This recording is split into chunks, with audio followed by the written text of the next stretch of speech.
பார்க்குறோம். எரேமியா 13ஆம் அதிகாரம் 9ஆம் வசனத்தை 11ஆம் வசனத்தை வாசிக்கிறேன். அங்கே என்ன சொன்னா, கட்சியானது மனுஷனுடைய அறைக்கு செயற்கையாக இருக்கிறது போல நான் இஸ்ரவேல் குடும்பத்தார் அனைவரையும் யூதாவின் குடும்பத்தார் அனைவரையும் எனக்கு ஜனங்களாகவும் கீர்த்தியாகவும் துதியாகவும் மகிமையாகவும் செயற்கையாக்கி கொண்டேன். ஆனாலும் அவர்கள் செவி கொடாமற் போனால் என்று கர்த்தர் சொல்லுகிறார். ஆண்டவர் சொல்றாரு, எனக்கு மகிமையாக அனைவரும் எனக்கு ஜனங்களாகவும் கீர்த்தியாகவும் துதியாகவும் மகிமையாகவும் செயற்கையாக்கி கொண்டேன். நம்ம வஸ்திரங்களை எடுத்து அணிகிறோம், அணிகலன்களை எடுத்து அணிகிறோம். எதுக்கு அணிகிறோம்? நல்ல விலையேறப்பட்ட வஸ்திரங்களை எடுத்து உடுத்துகிறோம். அதை உடுத்தும் போது நம்முடைய வல்லமையை பராக்கிரமத்தை காண்பிக்கும்படி நம்ம உடுத்துறோம். ஆண்டவர் சொல்றாரு, எனக்கு வஸ்திரமாக யார் இருக்கிறா, எனக்கு அறைக்கு செயற்கையாக யார் இருக்கிறா? என்னுடைய ஜனங்களாகி நீங்கள். நீங்க என்ன பிரைஸ் பண்றதல்ல,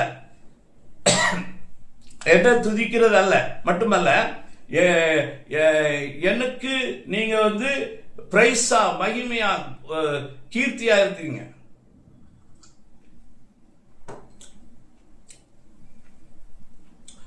ஆண்டவர் தன்னுடைய ஜனங்களை தான் தன்னுடைய புகழ்ச்சி என்று சொல்லுகிறார்.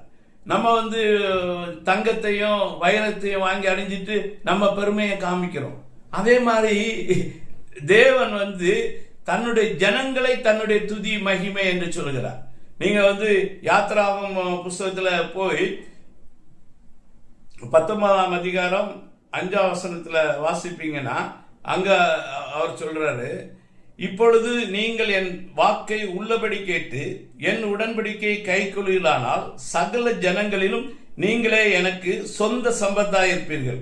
பூமி எல்லாம் என்னுடையது. அந்த சொந்த சம்பத்து என்று சொல்றது ஆங்கிலத்தில் எப்படி எழுதப்பட்டிருக்குன்னா, now therefore if you will obey my voice indeed and keep my covenant, then you shall be a peculiar treasure unto me. Above all people, to all the earth is mine. Peculiar treasure. ஆண்டவர் peculiar treasure என்று நினைக்கிற யார் என்று சொன்னால் தன்னுடைய ஜனத்தை. அவருடைய நம்ம பெக்குலியர் ட்ரெஸ்ஸரை ரோட்ல போடுவோமா? அதனாலதான் அவர் சொல்றாரு, நீங்க என்னுடைய கண்ணின் கருமணியை போல இருக்கிறீங்க. உங்க உள்ள கையில நான் வரைந்திருக்கிறேன். உங்களை சுற்றி தேவ தூதர்களை பாதுகாப்பாக கொடுத்திருக்கேன். அவர்கள் உங்கள் பாதம் கல்லில் இடையாதபடிக்கு தூக்கி சுமந்து சொல்லுவாங்க.